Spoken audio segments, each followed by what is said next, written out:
कुछ दिन पहले हरियाणा में गुरुग्राम के एक बड़े नामी प्राइवेट हॉस्पिटल में एयर होस्टेस से डिजिटल रेप का सनसनीखेज मामला सामने आया था, जहां पीड़िता एयर होस्टेस ने बताया था जब वो वेंटिलेटर पर थी और कुछ भी बोलने की हालत में नहीं थी, उस समय अस्पताल के किसी मेल कर्मचारी ने उसके प्राइवेट पार्ट को छुआ था।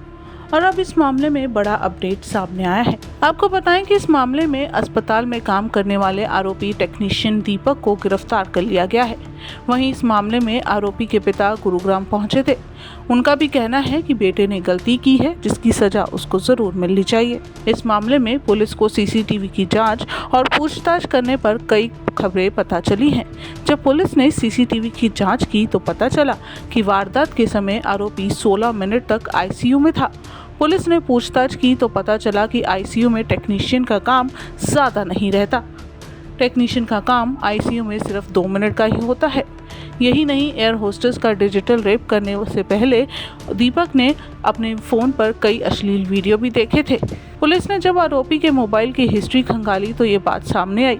पुलिस को ये भी पता चला कि एयर होस्टेस के प्राइवेट पार्ट में उंगली से छेड़छाड़ करने से पहले आरोपी ने अश्लील वीडियो देखे थे और जब वो ये घिनौना काम करके वापस आया तब भी उसने अपने फोन में अश्लील वीडियो देखे थे। ये 14 अप्रैल को हमारे पास एक शिकायत आई थी, जिसमें कि एक निजी अस्पताल में यौन शोषण का मामला सामने आया था। उसमें तुरंत गुड़गांव पुलिस द्वारा एफआईआर रजिस्टर की गई थी और त्वरित उसमें कार्रवाई प्रारंभ की गई। सदर थाने गुड़गांव में एफआईआर रजिस्टर की गई और तुरंत मल्टीपल टीम्स बनाई गई जो ह्यूमन इंटेलिजेंस भी और टेक्निकल इंटेलिजेंस पर कार्य कर रही थी। लगभग 800 सीसीटीवी फुटेजेस को जो है खंगाला गया और साथ ही जो एम्प्लॉयज थे वहां के उस अस्पताल के, उनसे पूछताछ की गई।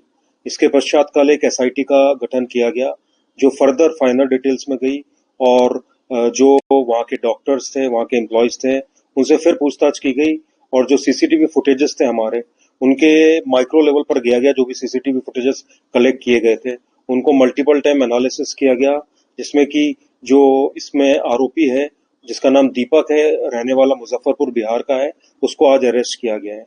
इसमें फर्दर इन्वेस्टिगेशन जो है वो जारी है और जैसे जैसे आगे इसमें जो भी तथ्य आएंगे वो उसके विषय में आपको समय समय पर बताया जाएगा। लगभग कितने कर्मचारी से पूछताछ की गई? लगभग 50 से ऊपर कर्मचारी जो है उनसे पूछताछ की गई और कुछ डॉक्टर्स हैं उनसे पूछताछ की गई। सर, ये जो आरोपी था ये कितने समय से इस अस्पताल में कार्य कर रहा था? ये पिछले 5 माह से वहाँ कार्यरत था और ये टेक्नीशियन का वहाँ पे काम करता था। वहीं पुलिस की पूछताछ में आरोपी ने अपना गुनाह मान लिया है। उसने पुलिस को बताया कि आईसीयू में इलाज की मशीन का टेक्नीशियन है। उसे इसी वजह से आईसीयू में एयर होस्टेस के इलाज के बारे में पता चला था। उसने बताया कि वो जानता था कि एयर होस्टेस आधी बेहोश हालत में होगी, इसी वजह से उसकी नीयत बिगड़ गई। फिर अश्लील वीडियो देखने के बाद उसने एयर होस्टेस के प्राइवेट पार्ट से छेड़छाड़ की। हालांकि इस पूरे मामले में एयर होस्टेस आईसीयू में 2 नर्सों की मौजूदगी की भी बात कह रही थी, लेकिन अभी तक पुलिस की नर्सों पर कार्रवाई के बारे में कुछ भी सामने नहीं आया है। फिलहाल पुलिस का मानना है कि आरोपी को आईसीयू में घिनौनी हरकत करते हुए कोई देखे नहीं, इसलिए उसने सभी को काम में उलझा रखा था। पुलिस का मानना है कि ऐसे में नर्सों को उसकी इस हरकत का पता नहीं चला होगा, इसकी संभावना हो सकती है। बहरहाल इस मामले की जाँच के लिए गुरुग्राम के पुलिस कमिश्नर विकास अरोड़ा ने 6 सदस्यों की एसआईटी को गठित किया था। एसआईटी ने 800 फुटेज खंगालने के बाद आरोपी को पकड़ने में सफलता पाई है। बता दें कि आरोपी को जेल भेजने से पहले पुलिस उसे अस्पताल लेकर गई, जहां उसने अस्पताल के स्टाफ से माफी मांगी है।